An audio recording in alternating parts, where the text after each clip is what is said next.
I think it'll be a relief to some people and a disappointment to others that I'm not going to talk about vaginas today. I began the vagina monologues because I was worried about vaginas. I'm very worried today about this notion, this world, this prevailing kind of force of security. I see this word, hear this word, feel this word everywhere. Real security, security check, security watch, security clearance. Why has all this focus on security made me feel so much more insecure? What does anyone mean when they talk about real security?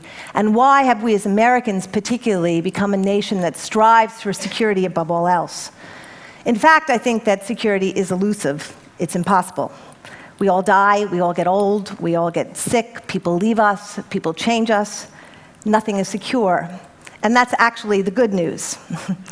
This is, of course, unless your whole life is about being secure. I think that when that is the focus of your life, these are the things that happen. You can't travel very far or venture too far outside a certain circle. You can't allow too many conflicting ideas into your mind at one time, as they might confuse you or challenge you. You can't open yourself to new experiences, new people, new ways of doing things. They might take you off course. You can't not know who you are, so you cling to hard matter identity. You become a Christian, Muslim, Jew, you're an Indian, Egyptian, Italian, American, you're a heterosexual or a homosexual, or you never have sex, or at least that's what you say when you identify yourself.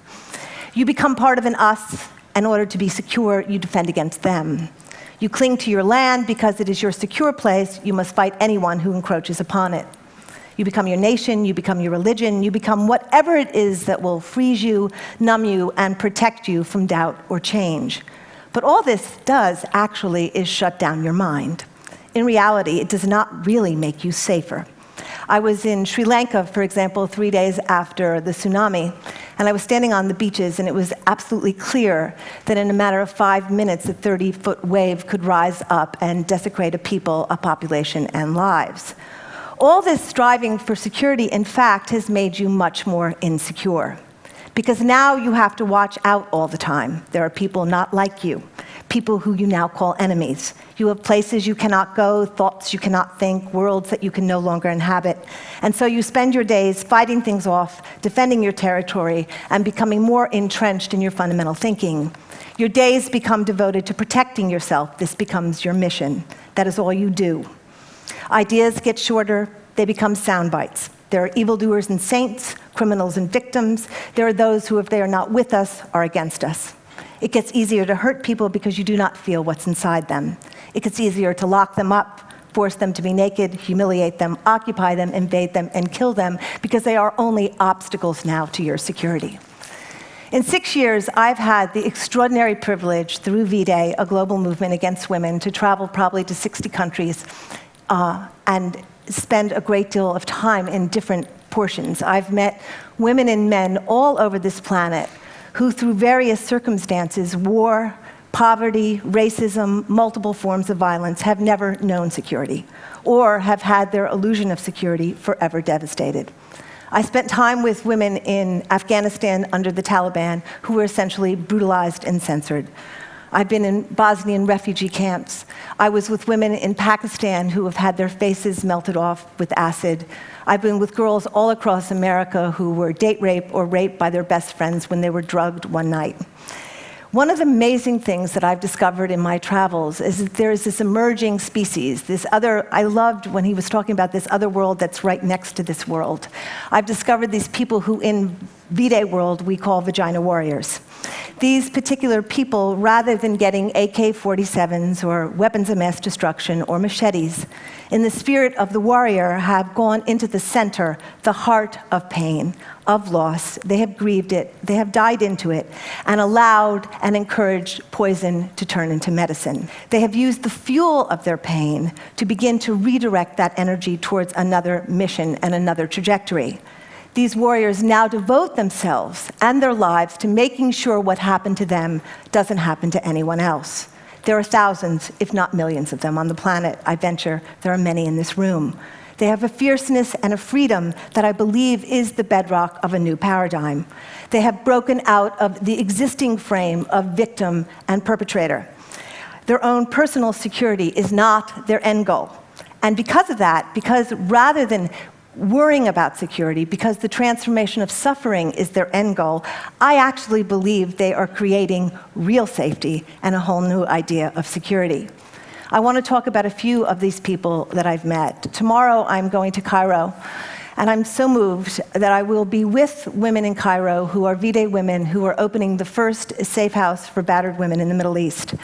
That will happen because women in Cairo made a decision to stand up and put themselves on the line and talk about the degree of violence that is happening in Egypt.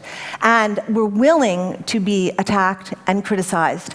And through their work over the last years, this is not only happening that this house is opening, but it is being supported by many factions of the society who never would have supported it.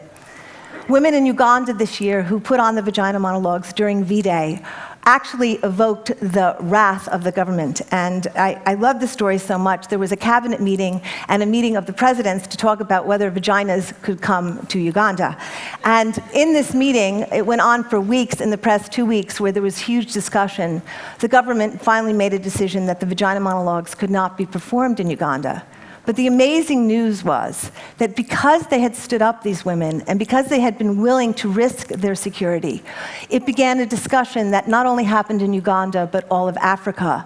As a result, this production, which had already sold out, every single person in that 800-seat audience, except for 10 people, made a decision to keep the money. They raised $10,000 on a production that never occurred. There's a young woman named Carrie Ruffleson in Minnesota. She's a high school student. She had seen the vagina monologues and she was really moved, and as a result, she wore an I Heart My Vagina button to her high school in Minnesota. She was basically threatened to be expelled from school. They told her she couldn't love her vagina in high school, that it was not a legal thing, that it was not a moral thing, that it was not a good thing.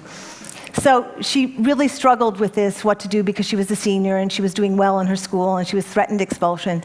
So what she did is she got all her friends together, and hundreds, I believe it was like 100 and 150 students, all wore I Love My Vagina t-shirts, and the boys wore I Love Her Vagina t-shirts to school. Now this seems like a fairly, frivolous, but what happened as a result of that is that school now is forming a sex education class. It's beginning to talk about sex. It's beginning to look at why it would be wrong for a young high school girl to talk about her vagina publicly or to say that she loved her vagina publicly.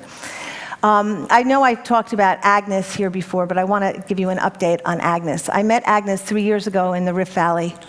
When she was a young girl, she had been mutilated against her will.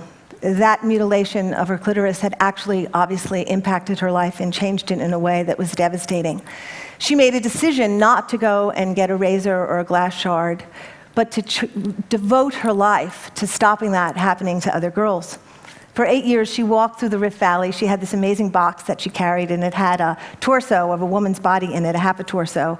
And she would teach people everywhere she went what a healthy vagina looked like and what a mutilated vagina looked like. In the years that she walked, she educated parents, mothers, fathers. She saved 1,500 girls from being cut. When V-Day met her, we asked her how we could support her, and she said, well, if you got me a Jeep, I could get around a lot faster. So we bought her a Jeep. In the year she had the Jeep, she saved 4,500 girls from being cut. So we said, what else could we do? She said, if you help me get money, I could open a house.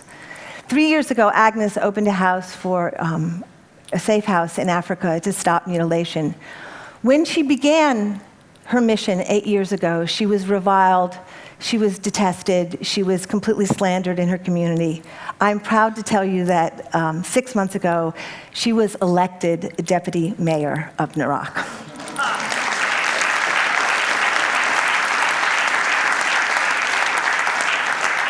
I think what I'm trying to say here is that if your end goal is security, and if that's all you're focusing on, what ends up happening is that you create not only more insecurity in other people, but you make yourself far more insecure.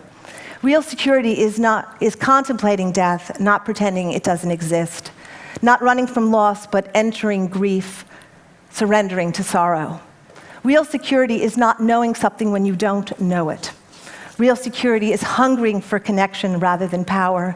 It cannot be bought or arranged or made with bombs. It is deeper. It is a process. It is acute awareness that we are all utterly interdependent, and one action by one being in one tiny town has consequences everywhere. Real security is not only being able to tolerate mystery, complexity, ambiguity, but hungering for them and only trusting a situation when they are present. Something happened when I began traveling in V-Day 8 years ago. I got lost. I remember being on a plane going from Kenya to South Africa, and I had no idea where I was. I didn't know where I was going, where I'd come from, and I panicked. I had a total anxiety attack. And then I suddenly realized that it absolutely didn't matter where I was going or where I'd come from, because we are all essentially permanently displaced people. All of us are refugees. We come from somewhere, and we are hopefully traveling all the time, moving towards a new place. Freedom means I may not be identified as any one group, but that I can visit and find myself in every group.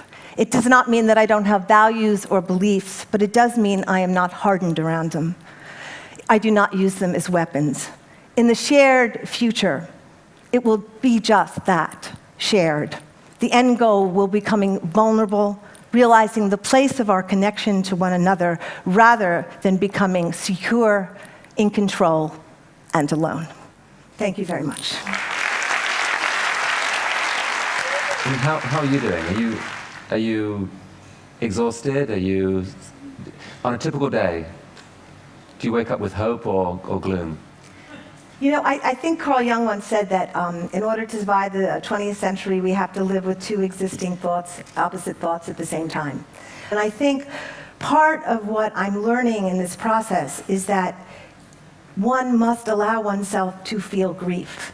And I think as long as I keep grieving and weeping and then moving on, I'm fine. When I start to pretend that what I'm seeing isn't impacting me and isn't changing my heart, and then I get in trouble. Because when you spend a lot of time going from place to place, country to country, city to city, the degree to which women, for example, are violated, and the epidemic of it, and the kind of ordinariness of it, is so devastating to one's soul that you have to take the time, or I have to take the time now to process that. There are a lot of causes out there in the world that are being talked about, poverty, sickness, and so on. You spent 8 years on this one. Why this one? I think that if you think about women, women are the primary resource of the planet. You know, they give birth, we come from them, they are mothers, they are visionaries, they are the future. If you think that the UN now says that 1 out of 3 women on the planet will be raped or beaten in their lifetime, we're talking about the desecration of the primary resource of the planet. We're talking about the place where we come from. We're talking about parenting. Imagine that you've been raped and you're bringing up a boy child.